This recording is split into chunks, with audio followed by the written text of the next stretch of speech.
En estos días ha habido economistas que culparon a un personaje que tal vez usted no recuerde por el nombre. Se llamó José Bergelbar. Fue ministro de Economía del primer gobierno peronista en el año 73 con Cámpora y fue sucedido por Celestino Rodrigo. Quienes estuvieron analizando los resultados de aquella gestión económica decían que el Rodrigazo, que fue un periodo de casi hiperinflación con fuertes aumentos salariales de hasta 150% en el caso de los metalúrgicos en paritarias libres, determinó un proceso inflacionario, un proceso económico que se descontroló. Y hay quienes culpaban, creo, si no me equivoco, uno de ellos era Roque Fernández, otro era Roberto Labaña, Domingo Cavallo, culpaban a José Bergelbar de aquel resultado. Entonces, nosotros queremos ver aquí con Fanny Bea quién era José Bergelbar, por qué está emergiendo el nombre de José Bergelbar, un ministro que fue ministro de Economía hace casi 40 años. Por esto es que tenemos como invitados hoy a Miguel Cuervo, docente de la Universidad de Buenos Aires, docente en la Maestría de Integración Económica Regional y del Mercosur. Muchas gracias por estar aquí en Política, Producción y Trabajo. Gracias por invitarme. Y tenemos también a Fernando del Corro, periodista, historiador, miembro del Instituto Argentino del Revisionismo Histórico. Gracias por estar aquí nuevamente en Política, Producción y Trabajo, Fernando. No, gracias a ustedes por cada vez que me invitan. Miguel Cuervo, si no tengo mala información porque no estaba cubriendo en ese momento la economía, usted fue miembro del equipo económico del entonces ministro José Bergelbar, año 73. Sí, en realidad el equipo económico de Bergelbar se conformó a partir de la instalación de Orlando D'Adamo como secretario de Programación Económica, el viceministro de Economía, cargo que no existía en la función pública hasta exactamente ese momento. No había tal cosa como un viceministro de Economía. El viceministro en los hechos era un subsecretario de Economía. Debajo de él, Carlos Leiva, el subsecretario de Orlando D'Adamo, el hombre que coordinó la política económica de corto y largo plazo, y yo tenía la responsabilidad del área internacional, todo lo que tenía que ver con inversiones extranjeras, negociaciones internacionales, relaciones con organismos internacionales, política cambiaria y también política arancelaria, tanto exportaciones e importaciones. Esa área. Otros dos funcionarios, Reinaldo Barras, después en la CEPAL, se ocupó de la parte de política económica interna, y Roberto Lowenstein de la parte de política monetaria y fiscal. Esa era la conformación del equipo central. Hay que tener en cuenta que en aquella época el Ministerio de Economía era el Ministerio de Economía. De él dependían la totalidad, absolutamente la totalidad, de las secretarías que tienen incidencia en la economía nacional. ¿Y había un plan económico que se identificara en ese momento con la figura de José Bergelbar, con el pensamiento de Gelbar? Sí, en realidad el programa económico tenía cuatro pilares centrales, que era un cambio en la estructura de la política económica y un cambio cualitativo y cuantitativo en la instrumentación de la política de largo plazo. Primero era la concertación, la idea de que la puja distributiva que abonaba la inflación debería ser solucionada a través de un acuerdo tripartito entre sindicatos, empresarios y el Estado. Lo que se llamó el Pacto Social. Pacto Social, que en realidad técnicamente era el Acta de Acuerdo Nacional, que se firmó efectivamente el 30 de mayo de 1973. El segundo era el Acta de Acuerdo o Concertación del Estado, el Estado interviniendo en el sistema jubilatorio, en el sector agropecuario, en el sector forestal, en la política industrial, en los créditos de largo plazo. Un acta por la cual el Estado se comprometía con los actores de la sociedad en llevar adelante políticas de consenso, políticas que no eran una transacción de acuerdo, era la concertación acerca de un objetivo final. La tercera cuestión era la política regional, tratar de rescatar las regiones, y esto se conformó a través de lo que sería el Acta de Reparación Histórica. Las economías regionales. Las economías regionales que estuvieron postergadas y obviamente siguen en la misma situación, respecto de la capital federal como Ciudad de Buenos Aires como el elemento más dinámico de la economía, ¿no? Y la cuarta y última, la planificación de largo plazo, que se concretó en el plan trienal de reconstrucción de la Argentina, un plan de largo plazo que pretendía seguir el eje del peronismo del primer y segundo gobierno, en el tercer gobierno ahora, de los dos planes quinquenales. Esos fueron los cuatro elementos que conformaron un marco dentro del cual la política macroeconómica, es decir, la política de crecer, estabilizar la economía y aumentar el empleo, esa es la macro. Los objetivos de la macro son siempre crecer, pleno empleo y estabilidad de precios. Se metió. No estaba fuera de eso, había un contexto de largo plazo, un contexto estructural nuevo, absolutamente nuevo en la economía argentina, y dentro de ello iba la macroeconomía. ¿Se podrían aplicar esas ideas a esta coyuntura económica presente? Y absolutamente. En realidad da la impresión que es una necesidad. Otra vez hay una puja distributiva en Argentina. Sindicatos que piden aumento del 30-35%, gobierno que para este año decide una paritaria con tope de 18%.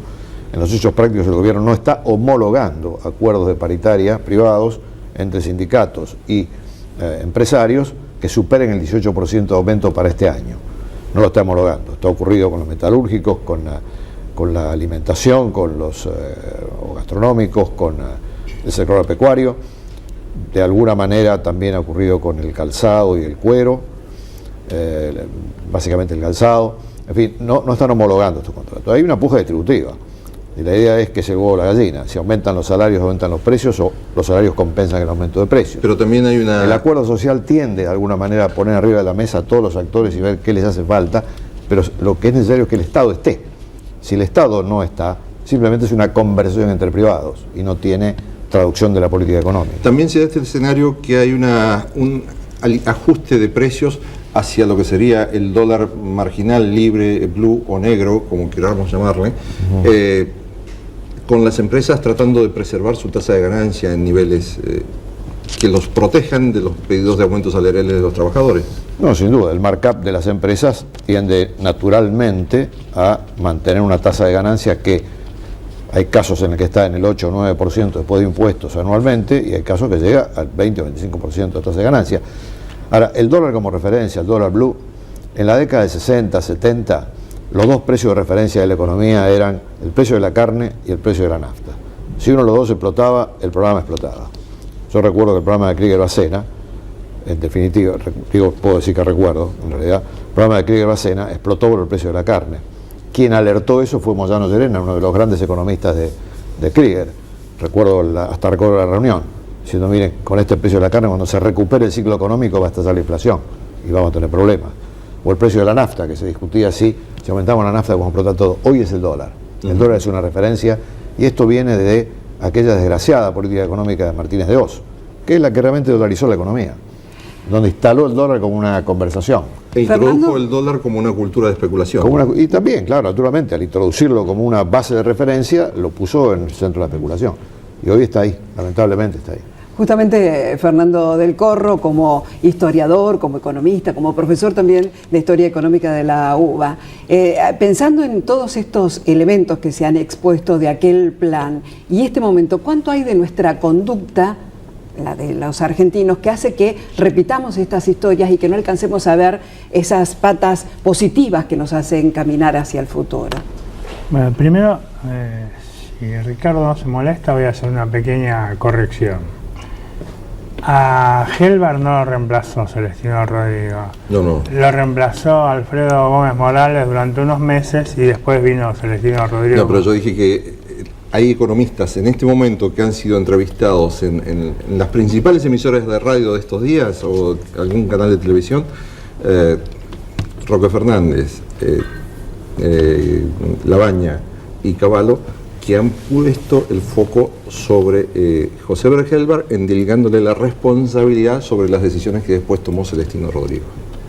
Bueno, disculpame si entendí mal. Entonces, volviendo al tema que planteaba Fanny, yo creo que efectivamente se ha instalado, y se instala en general en todas las sociedades, una determinada cultura que repite hechos que ya han sucedido, porque lamentablemente, y esto tal vez se pueda pensar que uno lo dice desde la óptica de historiador económico, y entonces uno trata de dar más valor a lo que uno hace, pero si uno no analiza y no estudia seriamente las cosas que han pasado, creo que se cae naturalmente en el error. Esto se viene diciendo desde la época de los griegos, lo decía Tucídides, lo decían los romanos, ¿no es cierto?, cuando decían historia magistra vita est, ¿no? Entonces, bueno, yo creo que lamentablemente Y en esto, unas cosas que estamos haciendo en el instituto es tratar de revisar estos temas y ver hasta dónde realmente las cosas que se nos cuentan del pasado son ciertas, y si no son ciertas... Ahora, de todas maneras, ¿hay algún elemento que nosotros podemos rescatar como para pararnos ahora y decir, miremos esto para no cometer un error? Algo, un elemento. Bueno, yo creo que lo que decía Miguel recién sobre la viabilidad de restablecer con las correcciones propias del tiempo del caso, ideas centrales del plan que llevó adelante el gobierno durante los años 73 y desde que asume Cámpora el 25 de mayo del 73 hasta que murió Perón y muy poquito más, porque ya después de la muerte de Perón, Isabel al poco tiempo lo sacó a Helvar, duró 2 meses más. Creo que sí, que rescatar ese periodo de 1 año y fracción, y naturalmente, como dije antes, adecuándolo a los casos actuales, creo que tiene vigencia ese pensamiento, ¿no? ¿Y crees que el pensamiento económico actual aceptaría revivir el pensamiento de quien fue ministro hace 40 años? Mira, el tema yo creo que... ¿Habría un poco de celo intelectual? Bueno, puede ser que haya celo intelectual, por así llamarlo de alguna manera, en una cantidad de gente que realmente no ha estudiado mucho estos temas, y que me perdonen un poco la soberbia, si uno lo dice así. Creo que Miguel debe pensar algo parecido. Y se habla mucho, con mucha frugalidad, hablando en términos gastronómicos, porque creo que hay una tendencia a leer unos pocos papers que se han hecho en los últimos años, sobre todo en las décadas del mal llamado neoliberalismo, que yo creo que en realidad fue neomercantilismo, pero eso es otra cosa.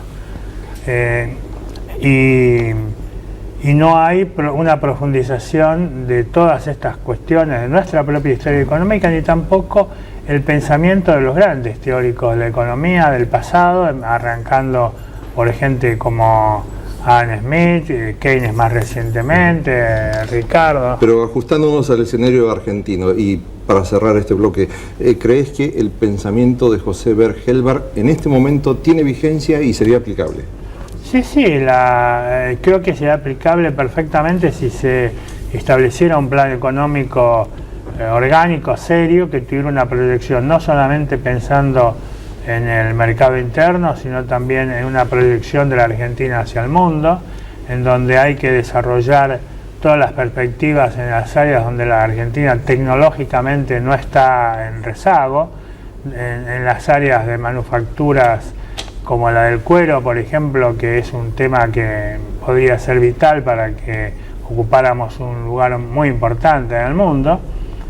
Y me parece que sí, que si existiera ese plan realmente, como fue el plan de Helvar, existen las posibilidades de llevar adelante algo de eso. Muchísimas gracias, Fernando del Corro, muchísimas gracias, Miguel Cuervo. Vamos a seguir en el próximo bloque reflexionando sobre esto que está aquí en la mesa, el pensamiento del ex ministro de Economía, José Ver Helvar.